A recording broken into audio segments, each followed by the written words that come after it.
Hello everyone, my name is Honza, and welcome to the first episode of my new series, Examining Poetic Edda, which is our foremost source of Norse myths and lore. In this series, I will delve into the poems contained within the Poetic Edda and try to explain and examine them to the best of my abilities. This will be a very good introduction to how Norse myths look in their purest form for someone who haven't read the Poetic Edda, and even for those who have read it already, this series can still help you with understanding some confusing parts of the poems. When we talk about these poems, you should know that the language in which the Old Norse myths were composed, that is the Old Norse, is not a language that survived through the ages, and so reverse reconstruction from other languages like the Old English or modern Scandinavian languages was needed for us to understand and translate the Old Norse poems about gods and heroes. However, this reverse reconstruction can't ever give us 100% perfect on-point translation of the language, and so these old poems that we find in Poetic Edda have many different translations and interpretations. It is for that reason that even though all the translations of the Poetic Edda share the overall plot of the myths, individual words, verses, or even entire stanzas may be translated differently depending on the opinion, experiences, and interpretation of the translator. Furthermore, the Old Norse poems didn't survive in their entirety, and sometimes verses, stanzas, and even entire parts of the poems may be missing, resulting in incomplete or other times confusing poems. What more, when these poems were first compiled in presumably the 13th century, many stanzas or verses from different Norse poems were inserted into already existing poems, sometimes perhaps as additional information, but other times seemingly only for the reason to fill in the blank spots, since parts of the original poem may have been lost. This results in the old poems sometimes suddenly mentioning information completely unrelated to the current story or abruptly changing topic that is being discussed.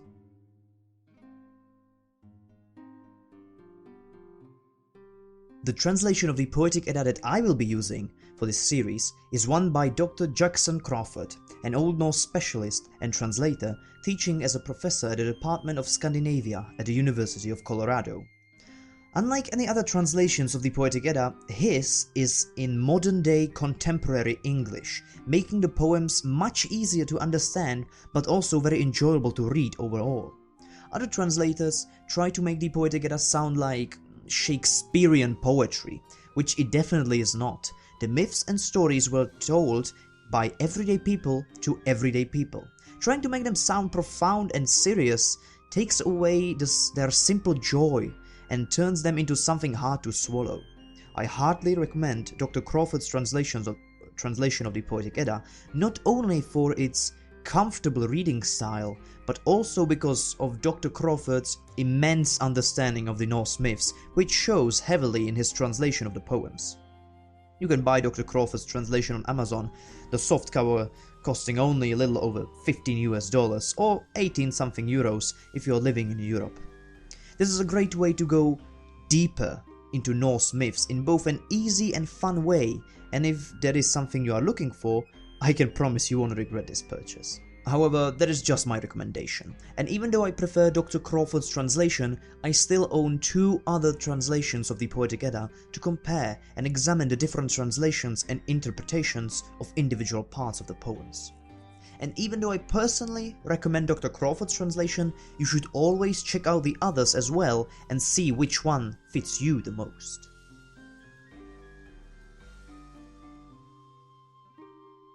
Well, I think I've talked about the background of the Poetic Edda enough for now, so let's delve into the first poem we'll be reading and examining. The poem Volspo, meaning Witch's Prophecy, tells the story of a deceased Volva, a title meaning seeress or soothsayer, who is awakened from beyond the grave by Odin, who requests she tells him about Ragnarök, the doom of the gods and the end of the world. The Volva does just that, but also tells Odin many things regarding events, characters, and other such things in Norse mythology, dating from the beginning of the universe to its demise and beyond. Thanks to this, we have gained a great deal of information regarding Norse mythology. This entire poem is told in a monologue from the Volva, and now I will read it, stanza by stanza, and explain their content to the best of my ability. If we come to some topics I have already made videos about, I will only mention them very briefly, and there will be a card in the top right corner linking you to the video.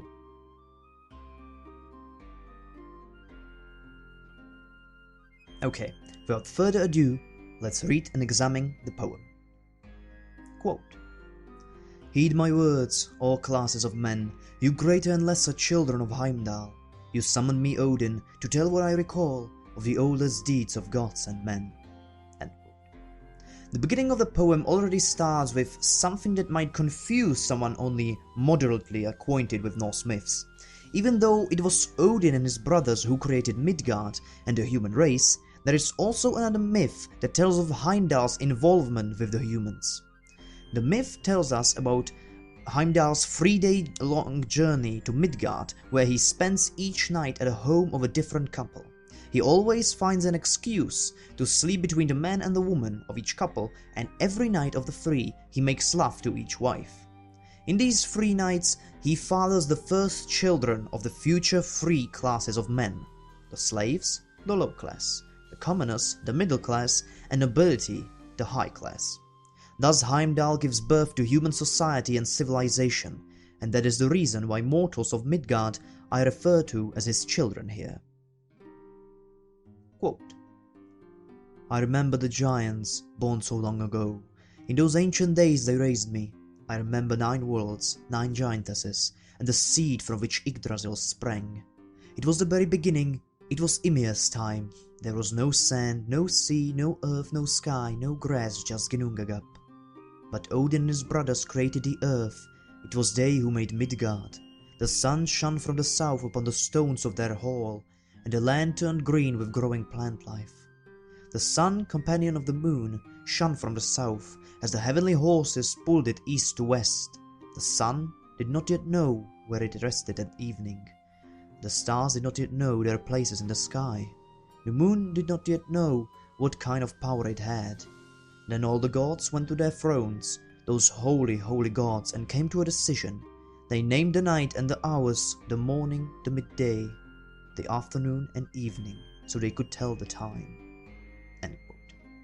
Stanzas 2 to 6, quite clearly, talk about the ancient times in the universe of Norse mythology, as well as of the creation of the world by Odin and his brothers. Similarly, the last 2 stanzas refer to them giving order to the world they created by organizing the hours of the day and night. If you want to know more about the creation of the world, click on the card in the top right corner of the video. Let's move on. Quote, "The gods had their meeting at Ithavol, where they built temples and high shrines. They made workshops, they made treasures, they made tongs and other tools." End quote. The plain of Ithavol is mentioned here as well as at the end of this poem, where it serves the same purpose, that is, as a meeting place of the gods. However, there are no other mentions of this place in the Poetic Edda, and so we have no real idea as to its nature. There is a mention in Snorri's Prose Edda, which says that the plain of Ithavol is where Odin decided to build all the halls of the gods. However, there is no evidence to confirm this outside of the stanza, and so this idea could quite easily be one of Snorri's own invention. Quote, "They played in the grass, they were cheerful, they had no lack of gold, till 3 giantesses came, fiendish giantesses from Jotunheim." Once again, this is a very vague stanza. perhaps the three giantesses that arrived are the three great Norns, the weavers of destiny, and their arrival marks the end of the joy and cheer in the lives of the gods because they learn that even they are subjects to fate. But as I said, there is nothing we can say about this stanza with certainty. Furthermore, there are speculations that there are few stanzas missing after this one that could have told a story about these three fiendish giantesses. However, instead we are faced with a quick change of topic, making the several following stanzas most likely interpolations. Quote, "Then all the gods went to their thrones, those holy, holy gods, and came to a decision. They would make the lord of the dwarves out of Ymir's blood and his rotting limbs." End quote. As you can see, the previous subject of conversation quickly changes to something completely unrelated. That is, that the gods decided to make the dwarves out of the remains of the giant Ymir, slain by Odin and his brothers. In addition, what follows is quite an infamous part of this entire poem, dubbed the Catalogue of Dwarves. This quote-unquote catalogue contains 7 stanzas which talk about next to nothing but the names of dwarves that the gods created. Quote, "Then they made Motsognit. He was the lord of all the dwarves. And next they made Durin. They made many man-like little creatures, dwarfs of the earth, and Durin named them." End quote. I won't read all the names of the dwarves that are listed in the following stanzas. There is pretty much nothing of interest in them but the names of dozens of dwarves that Durin named. However, one thing of interest here is that someone interested in J.R.R. Tolkien's Hobbit and Lord of the Rings will surely recognize some of these names. Not only was Tolkien heavily inspired by Norse mythology in making the lore, characters, races, and even languages of his universe, but he used many of the names within the catalogue of the dwarves for the characters in Hobbit and Lord of the Rings. We already heard the name of Durin in the first stanza, who in Tolkien's universe was the first of the dwarves, thus the reason why they call themselves Durin's folk. But there are many more names we can find here. For example, Dvalin, Bifur, Bofur, Bombur, and Nori are just few names of the dwarves within Thorin's company, heading to reclaim the riches of Erebor in the Hobbit novel. We can also find the name of Gandalf, the Grave Wizard, in here, and then Thrain, the father of Thor in Oakenshield, who is not only mentioned by name, but by his title as well.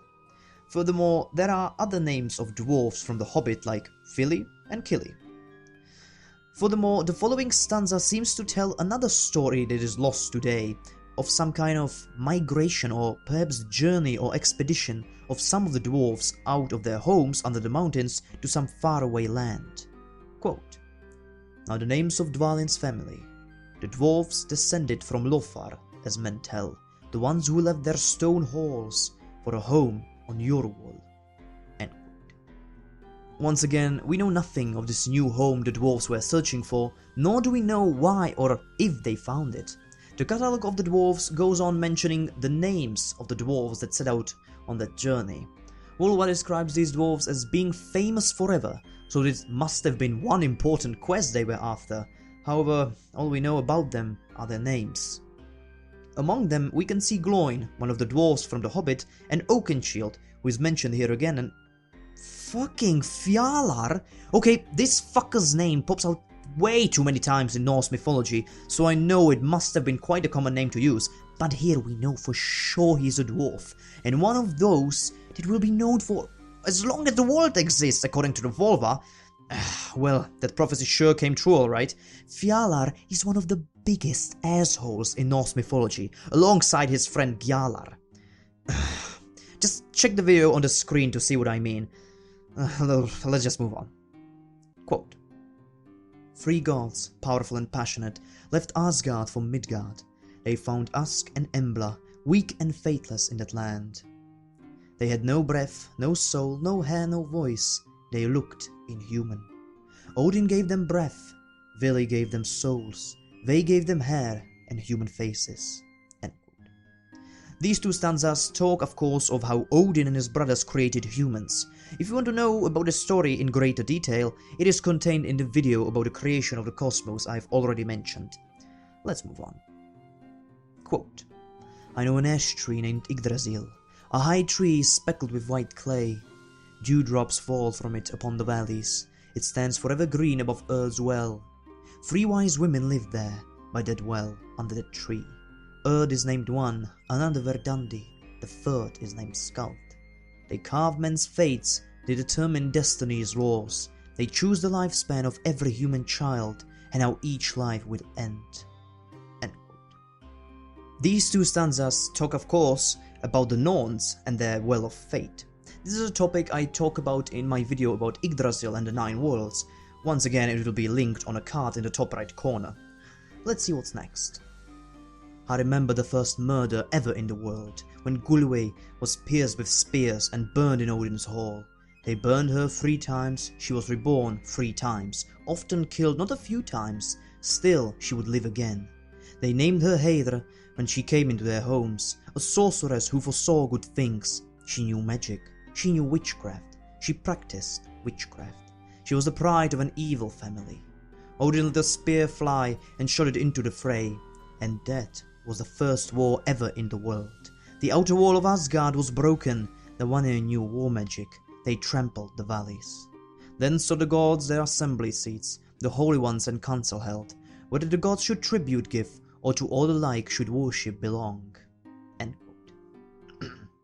These 4 stanzas talk about the events of the Aesir-Vanir War, a conflict between the 2 groups of gods in Norse mythology. This is not a story recorded in any of the poems of the Poetic Edda, with the exception of this reference.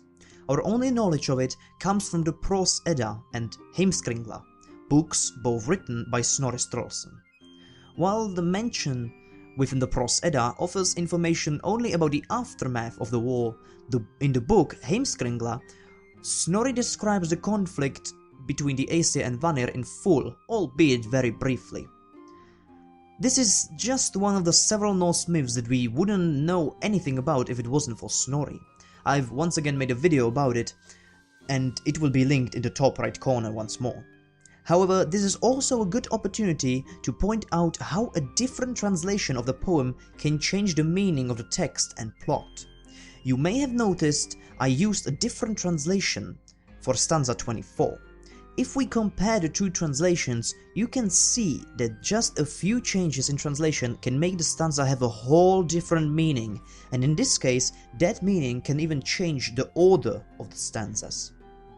While in Dr. Crawford's version, this stanza talks about the gods discussing whether they should take vengeance for Gulveig's actions, making it fit before the stanza about the actual war, the version from Hildenbrand and Gering seems to talk about the aftermath of the war, where the gods were discussing what terms they should want for peace, making naturally fit after the stanza about the conflict itself. In this particular case, I prefer the Hildenbrand and Gering's version, just because it seems to give at least some sort of conclusion to this group of stanzas about the Aesir-Vanir War. However, I am not an expert, and perhaps Dr. Crawford's translation is indeed a more accurate one, which is a possibility I'm always open to. Quote, "Then all the gods went to their thrones, those holy, holy gods, and came to a decision. All the air would be poisoned with their deceit, or Odin's wife would have to be married to a giant. Thor alone was in a mood to fight. He does not take it lightly when he hears of such things. Broken promises, broken oaths and vows, such false speech as even the gods had uttered." End quote. These 2 stanzas tell the story about the building of Asgard's Great Wall. I will tell this story in full in a separate video, but the short version is this. A giant mason comes to Asgard and offers the gods to build them a magnificent wall that would shield them from any and all would-be attackers. However, in exchange he asks for the sun, the moon, and Freya for his wife. The gods are not too accepting of this new offer at first, but then they accept it with a stipulation. The giant will have what he asked for, however, he needs to build the wall within a year's time and not a day longer.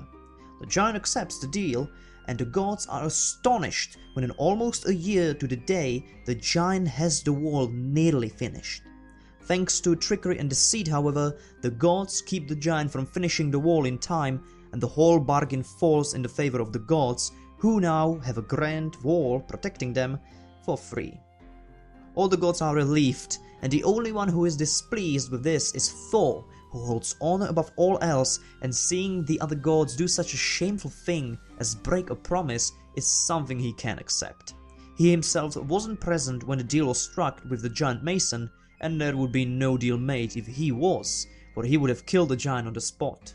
Such is the thunderous hate of the giants. Quote, I know where Heimdall hid his ear, under the heaven-bright holy branches of Yggdrasil. I see a river that feeds the muddy waterfall where Odin's eye hides. Have you learned enough yet, All-Father? End quote. Well, this is a very interesting stanza. In the original Old Norse, the first two lines tell us this. I know where Heimdall hid his hljóð. However, hljóð can mean a variety of things depending on the context, and even though we have a little hint here that helps us eliminate some options, the translations can still vary. You see, the best we can do is narrow the translation to two possible words given the context: hearing and sound. Now, this doesn't mean that the translation will be literal, but rather a metaphor for something. In Dr. Crawford's translation, he went with the hearing translation for the word hljóð, and he used it as a metaphor for ear. When you look at the rest of the stanza, this could definitely work, as the stanza compares Heimdall's sacrifice of his ear to Odin's sacrifice of his eye to the well of Mimir. But while Odin may have sacrificed one of his eyes to receive a greater insight, Heimdall may have sacrificed his ear to receive superior hearing. In the myths, it is mentioned that Heimdall has such keen senses that he can hear the grass grow on Midgard and hear the wool grow on sheeps. He uses his superior senses when he stands guard at Bifrost, spotting any potential enemies of Asgard far longer before they even arrive. However, the other translation of hljóð, that being sound, could also refer to Heimdall's horn, the Gjallarhorn, because if you remember back to my video about the Well of Wisdom, Gjallarhorn is the horn from which Mimir drank the water of the Well of Wisdom. And a horn of the same name is in Heimdall's possession. Coincidence? Perhaps, perhaps not. Some translators like Hildenbrand and Gering choose to go with this version in their translation, but we may never know which is the correct one. I personally lean towards Dr. Crawford's version. Let's move on. Quote, I sat alone when that ancient one came to me, Odin of the Aesir, and he looked into my eye. What do you seek from me, Odin? Why do you seek me, Odin? Odin, I know where you hid your eye, in the shining waters of the Well of Mimir, but Mimir can drink every morning from those waters where your own eye drowns. Have you learned enough yet, All-Father? Odin opened my eyes to rings and necklaces. In exchange he got wisdom and prophecy. I saw more and more, looking out over all the worlds. End quote. These three stanzas deal with the present events of this story, the serious regards to Odin's arrival and his request of the prophecy and perhaps even knowledge of the past in exchange for jewels and riches. When the Volva asks, have you learned enough yet, All-Father?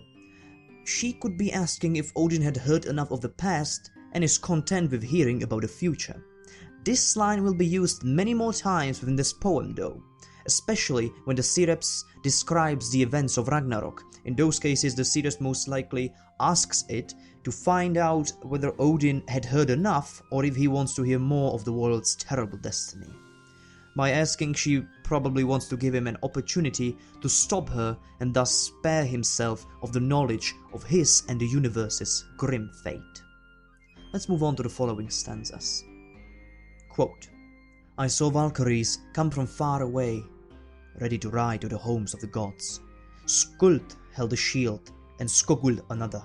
Gun, Hild, Gunlod, and Geirskogul. Now the Valkyries are counted, ready to ride to the earth, the Valkyries. End quote. This stanza speaks of the Valkyries, the choosers of the slain, who pick and carry the fallen warriors from the battlefield to Valhalla. I will make a video about the Valkyries soon enough, and I'll speak of them in more detail then.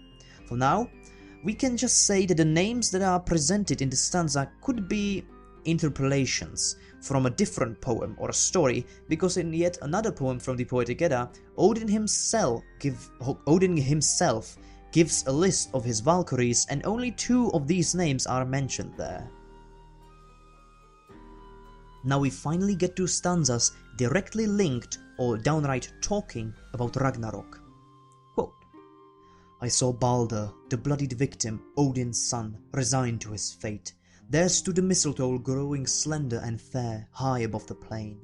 That tree which seemed harmless caused a terrible sorrow when Hoth took a shot. Balder's brother was born soon thereafter. He was Odin's son. He took vengeance while still just 1 night old. He had never washed his hands nor combed his hair when he put Balder's killer on the funeral pyre. Frigg wept in Fensalir for the woe of Valhalla. Have you learned enough yet, All-Father? End quote. Stanzas from 31 to 33 tell of the murder of Balder the Light God that heralds the coming of Ragnarok. I won't go too much into detail because I don't want to jump right into one of the last and pivotal stories within Norse mythology, but we can briefly talk about it. You see, the gods were well aware of the prophecy that told that Balder's death will be the thing that will bring about the events of Ragnarok, and so Frigg, Balder's mother, made everything in the world swear it would not harm Balder. And I don't just mean like animals and creatures and beings, but stones, metals, elements, plant life, and everything else in the world all agreed it would not harm Balder. This wasn't because Balder's death would mean the end of all, but because everyone and everything adored Balder. The amazing thing about Balder is that even in the harsh, violent and brutal universe of Norse mythology, he is still kind and merciful. He doesn't kill, he doesn't wound, he doesn't maim. On the contrary, he helps and loves. Balder is the very personification of compassion, mercy and love that dwells within our hearts, and empathy and human kindness that we are all capable of. This was the reason why everyone loved Balder, not just the gods and humans, but elves and dwarves and even giants, the very enemies of the gods, still loved the bright god for the purity of his soul. His innocence, benevolence and goodness was evidence that even in such cruel world that is the universe of Norse mythology, letting go of the hatred, animosity and hostility we feel towards each other is still something we can achieve through love and compassion. However, there was one that did not take lightly to the amount of attention Balder was getting. The sly one, the shapeshifter, the trickster god, Loki was not only the sole person in the cosmos to dislike Balder, but downright resent him. Loki was jealous of the love and attention Balder was getting, for it was something he himself always wanted, but all he achieved instead was hate and resentment from everyone else. And when he saw that the whole of Cosmos swore to Frigg that it would not harm Balder, it was the last straw for the trickster, and he decided that if he would not be the one beloved by all, he would make sure to destroy everyone else's happiness. The gods played a game in the plains of Asgard, throwing weapons and stones at Balder, but anything that was thrown against him just harmlessly reflected away from his body upon touch, leaving not even a scratch upon the god's body. Loki saw this, and with a plan in his mind, he turned into an old woman and wandered into Frigg's hall, Fensalir.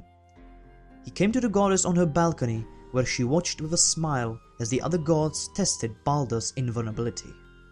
"Have you seen what is going out there, my lady?" the trickster god in disguise uttered as soon as he came into the hall. "Everyone is throwing axes and spears at Balder the beloved, yet nothing seems to harm the gracious one." Frigg smiled. "That is because everything swore an oath to me that it would not cause Balder any harm." "Really?" Loki in disguise inquired. "Did truly everything swear an oath to not hurt the bright god?"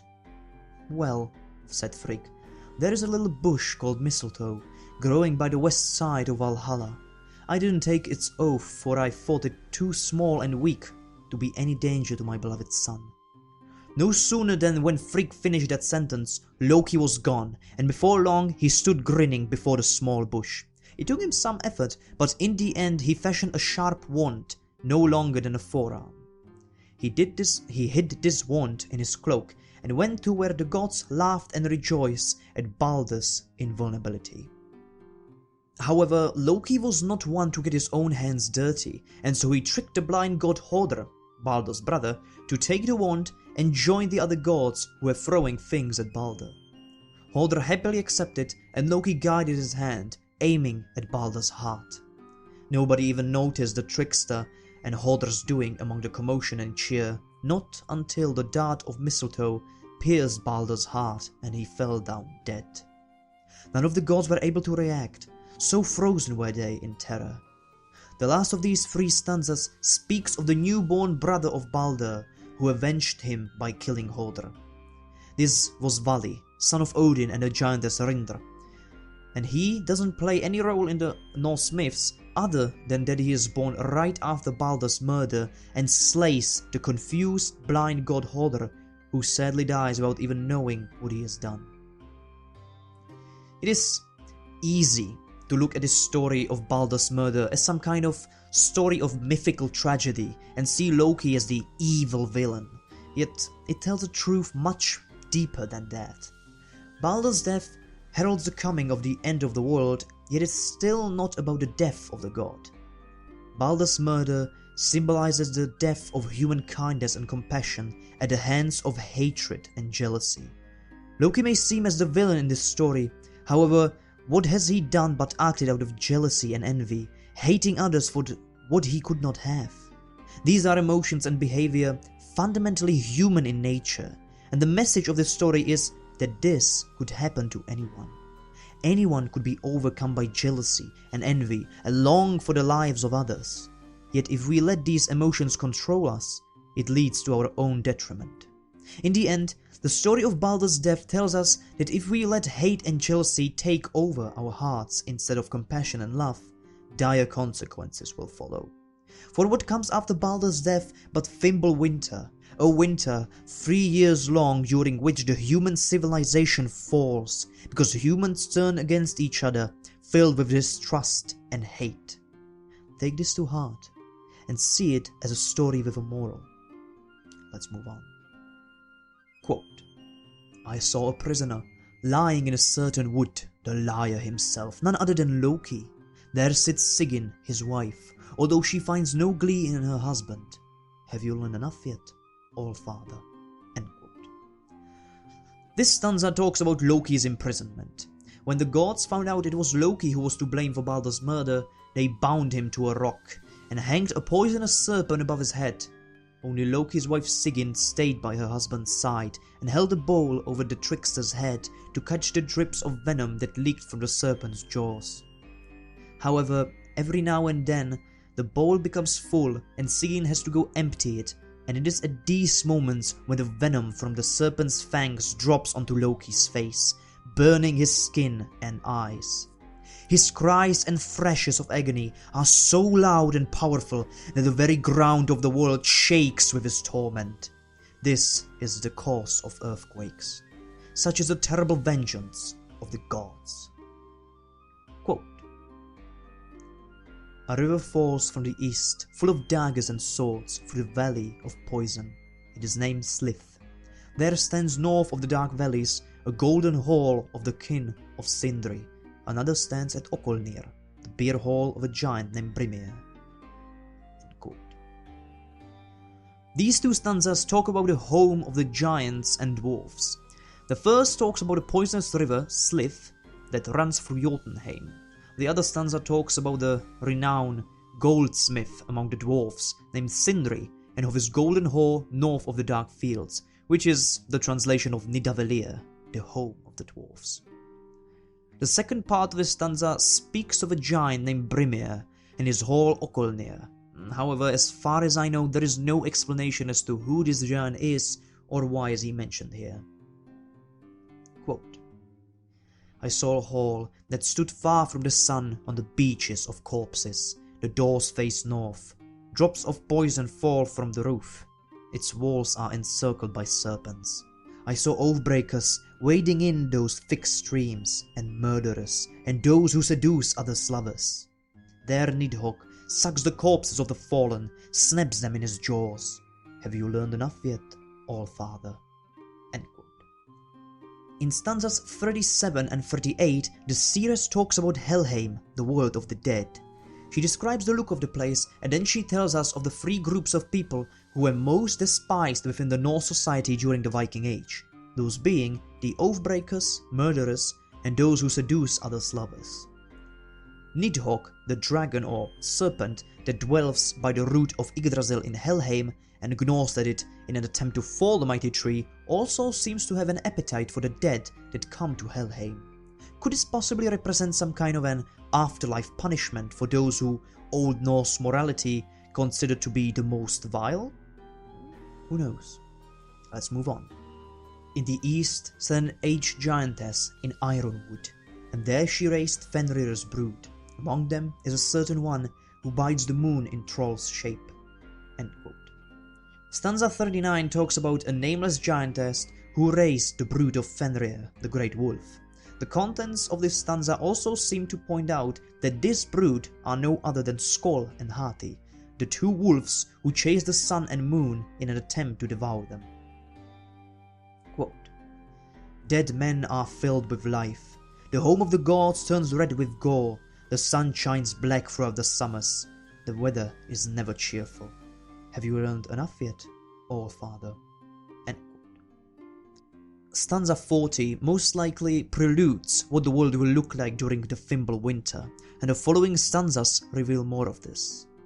Quote, a giant, a herder by trade, sits there on a burial mound, striking a harp. He is the cheerful Ecgtheow. A bright red rooster named Fjalar sings near him in Birdwood. Near the Aesir sings the rooster named Goldencoom. He wakes the men who fight for Odin, Lord of Battle. But another sings below the earth, a sooth red rooster in the halls of hell. End quote. Stanzas 41 and 42 talk about the three roosters whose cries rouse the armies of the gods, the dead, and the giants to take up arms and prepare for Ragnarök. Stanza 41 talks about the giant named Ecgtheow, who plays a harp and seems to be quite joyous. Close to him crows the first of the three roosters named Fjalar. Could this mean that Ecgtheow is to the giants what Heimdall is to the gods? A watcher who waits for the rooster to announce the coming of the final battle, so that he could then arouse the giants to get ready to march for Asgard. Who knows? Stanza 42 talks about the two other roosters, Gullinkambi, who wakes the Einherjar, the fallen warriors who dwell in Valhalla, and the last rooster who remains nameless and wakes the dead in hell from their slumber. Quote, Fenrir howls terribly before doors to hell. The wolf will break its bonds and run. I know much wisdom, I see deep in the future, all the way to Ragnarök, a dark day for the gods. End quote. The translations of this first part of stanza 43 tend to vary because of one important fact. In the original Old Norse, the stanza says that it is Garm, who is the watchdog of the gates of hell, who breaks free of his bonds, not Fenrir. This would make sense, since this scene happens in front of the doors to hell. However, there is one important fact that makes the translation of this stanza vary. You see, the word to describe Garm used in the original Old Norse version of this stanza is not the word for hound, which is hundr, but freki, which means wolf. Now, this could be seen maybe as some poetic liberty.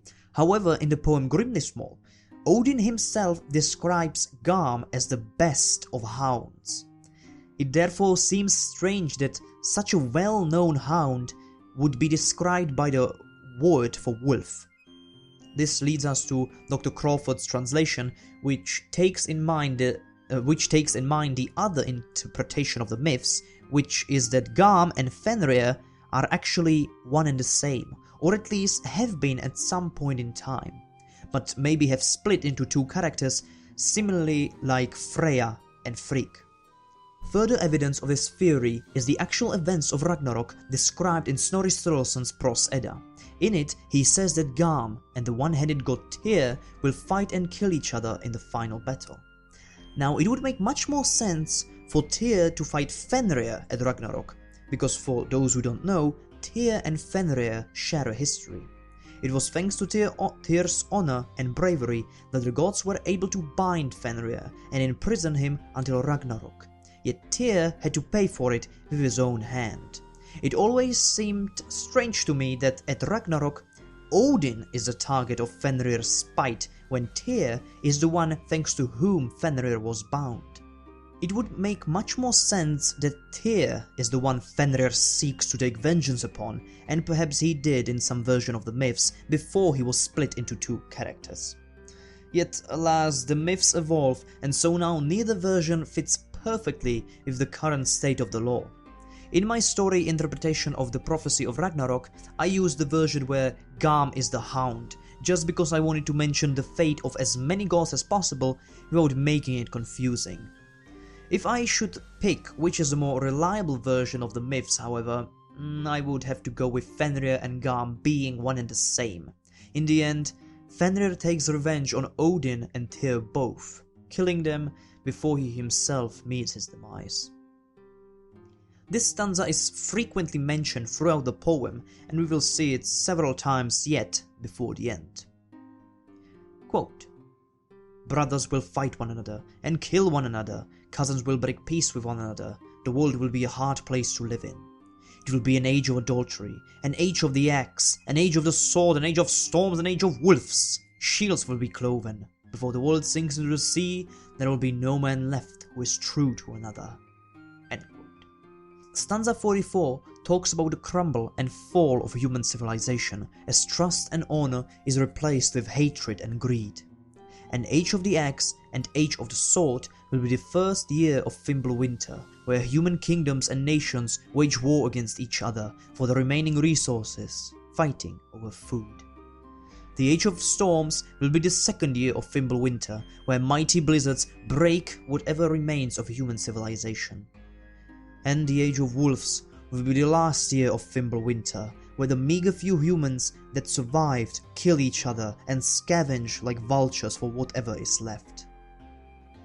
Quote, "The giants are at play, and the god's fate is kindled at a blast of Gjallarhorn. Heimdall blows that horn hard, holds it high aloft. Odin speaks with Mimir's head." End quote. Stanza 45 tells us of the beginning of the final battle, when Heimdall blows the Gjallarhorn to warn the gods and their allies that the armies of the giants and the dead are coming. He blows the horn so hard that the sound it emanates echoes throughout the 9 realms, announcing that Ragnarök is here to everyone with ears to hear. It is at this time that Odin visits Mimir for the last time, asking for any and all advice he could give. Alas, this would be the only time Mimir would have no counsel to offer.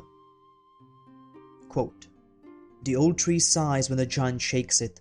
Yggdrasil still stands, but it trembles." End quote.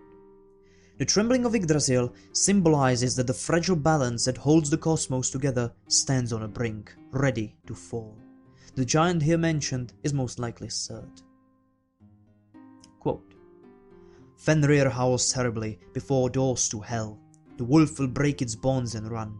I know much wisdom, I see deep in the future, all the way to Ragnarök, a dark day for the gods. Hrim advances from the east, with a shield before him, and a Midgard serpent is in a monstrous rage. The serpent beats the waves, and the eagle screams eagerly, splitting corpses with its pale beak. Naglfar, the giant's ship, is released. That ship sails from the east, bearing giants over the sea, and Loki is its captain. The giants are coming, together with Fenrir, and Loki too is with them on that voyage." End quote. Stanzas 48 and 49 talk about the assembling of the enemies of the gods. Hrym is the leader of the armies of the giants. Midgard's serpent emerges from the sea and writhes so much he causes floods and massive waves to swallow most of the land. This releases Naglfar, the ship that will carry the giants and the armies of the dead to the final battle. The eagle here mentioned is the giant Hreswelk, who sits at the edge of heaven, and the thrashing of his wings makes the waves upon the sea. Furthermore, Loki seems to escape from his bounds and take the helm of Naglfar, leading the armies of giants and the dead in a final assault against the gods. Quote, "What news from the gods? What news from the elves? All of Jotunheim is roaring. The Aesir are in council, and the dwarves, creatures of the mountains, tremble by the doors of stone. Have you learned enough yet, All-Father?" End quote. With stanza 50, we can again clearly see how close the kinship between the gods and the elves is, as when the giants are getting ready to fight, they seek to know if the gods and elves are doing the same. Merely including the elves in such a question shows us how important was the kinship between the gods and the elves in Norse mythology, as the enemies of the gods have no doubt that the elves will stand with the gods in the final battle. While this is happening, the Aesir are most likely discussing their strategy, and the dwarves bar the gates of their stone halls, possibly aiming to survive Ragnarök in their mountain homes. Quote, "Surt comes from the south with a bright light in his hand. Yes, the sun shines upon the sword in his grasp. The mountains collapse, the trolls fall. Men walk the roads to hell, and the skies divide above." End quote. With stanza 51, we learn about Surt, who finally leaves Muspelheim, and carrying his fiery blade, he goes to set the universe ablaze. The meaning of the other half of this stanza is very vague and inconspicuous. It could possibly talk about the demise of the race of trolls, and that the humans that die in this time only bolster the ranks of the dead, but who can really tell? Quote, "Then comes the second sorrow of Frigg, when Odin goes to fight the wolf, and Frey goes to find the giant Surt. Then Odin, Frigg's husband, will fall to Fenrir." Now we are fully in the events of Ragnarök. The second sorrow of Frigg marks the death of both her husband Odin, who is devoured by Fenrir, and the death of her brother Frey at the hands of the fire giant Surt. Of course, Frey is the brother of Freya, not Frigg, but this stanza is clearly somewhat of a relic from the time when Freya and Frigg were one and the same goddess. Why else would have Frey's death be mentioned in Frigg's great sorrow alongside the loss of her husband? The first sorrow of Frigg is of course the death of Balder. Quote, "Then comes the great son of Odin, Vidar, to fight to avenge his father on the wolf. He shoves his sword into the mouth of Fenrir, all the way to the heart, and thus Odin is avenged." End quote. In stanza 53, we learn about the death of Fenrir at the hands of Odin's son, the silent god Vidar. Vidar's strength is famed in Norse mythology, and he is said to be second only to Thor in his might. Quote, "Then Thor comes, Earth's son, Odin's son, to fight the Midgard serpent. The protector of Midgard will kill the serpent in his rage, but all humankind will die out of the world when Thor falls after only 9 steps, struck down by the venom of the honorless serpent." End quote. The rivalry between Thor and the Midgard serpent resonates throughout the Norse myths, and their fight is one of the major duels during Ragnarök. Even though Thor kills the serpent in the end, he is caught off guard by the serpent's venom that he spits in a poisonous cloud with his last dying breath. With his lungs full of the deadly venom, Thor takes only 9 steps before he falls to the ground dead. His death seems to mark the extinction of the human race. Most of the main characters in Norse myths meet the same fate. Tyr, as we've mentioned, seems to contend with Fenrir and is killed by him before the wolf fights with Odin and devours him. Frey, of course, fights with Surt and is slain by him, and Heimdall and Loki meet in a duel in which they both kill each other. Quote, "The sun turns black, the earth sinks into the sea, the bright stars fall out of the sky, flames scorch the leaves of Yggdrasil, a great bonfire reaches to the highest clouds. Fenrir howls terribly before doors to hell, the wolf will break its bonds and run. I know much wisdom, I see deep in the future, all the way to Ragnarök, a dark day for the gods." End quote. Stanzas 55 and 56 mark the end of Ragnarök. The world tree Yggdrasil is swallowed in flames, and the fragile cosmic balance it holds crumbles and falls. The universe collapses, and the last plot of land is swallowed by sea. yet it doesn't end there. Quote, I see the earth rise a second time from out of the sea, green once more, waterfalls flow and eagles fly overhead, hunting for fish among the mountain peaks. The Aesir meet on Ifavol and regard the bones of the Midgard serpent, and there they recall the great events of Ragnarök and Odin's old wisdom. There they will find once more the wonderful golden game pieces in the grass, which they had once played with in the earliest days. Fields will bear harvest without labour, all sickness will disappear, Balder will come back, Hof and Balder will live in Odin's hall, as well as the other gods. Have you learned enough yet, All-Father? Then Heinir will speak forth his prophecies, and the two sons of Odin, the two brothers, will inhabit the heavens. Have you learned enough yet, All-Father? I see a hall standing there, more beautiful than sunlight, thatched with gold at Gimle. There bold men will dwell, and enjoy cheer throughout their lives. End quote. Stanzas from 57 to 62 reveal to us that the earth will rise again after Ragnarök, lusher and more beautiful than ever before. Not only that, but some of the Aesir will survive the events of Ragnarök. Among them is Vidar, the son of Odin, who avenged his father by slaying Fenrir. Also Vali, another son of Odin, who was born at the moment of Balder's murder to kill Hoder in vengeance for Balder's death.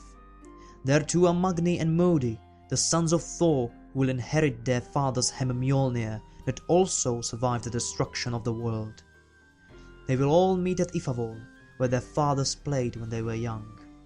Balder and his brother Hoder will be reborn and live together in their father's hall, and what more, Heinir, the simpleton god that the Aesir traded with the Vanir during the Aesir-Vanir war, will finally become wise after his many experiences, and he will tell the gods prophecies of days to come and teach them of Odin's old wisdom. The gods will build a new hall at a mountain called Gimle, more beautiful than any that ever stood in Asgard, and in this hall a new dynasty of gods will dwell and rule in this new age. However, this age of peace and prosperity will not last forever. Quote, Then the dark dragon will come flying, down from the dark mountains, that glistening serpent, Nidhogg will bear corpses in his wings as he flies over that valley. Now I must retire. End quote. With this last stanza, the Volva foretells that after the earth is reborn, Nidhogg, the dragon-like serpent that gnawed on Yggdrasil's roots in Helheim, will emerge out of the ruins of Yggdrasil, quite possibly symbolizing the dawn of a new Ragnarök that will once again throw the cosmos into destruction, to be reborn once more, only to fall again and again in a never-ending circle that lasts for all eternity. How many times has the universe been destroyed and reborn already? We may never know. But this assures us of one thing: there is no order without chaos. This stanza is kind of an enigma among scholars and translators, as it mostly seems to fit into the events of Ragnarök itself, with Nidhogg being in the final battle. However, its last line clearly refers to Volva herself as she ends her prophecy and returns back to her deathly slumber. We may never know if these were two stanzas mixed together by accident, or if this truly is what the poem aimed to tell. I personally prefer the idea of the cyclical rebirth and destruction of the cosmos, as it seems to fit into the both Norse myths and Norse culture during the Viking Age. But that is just my opinion. Let me know what you think, and I will see you all again when we will return to examine Poetic Edda.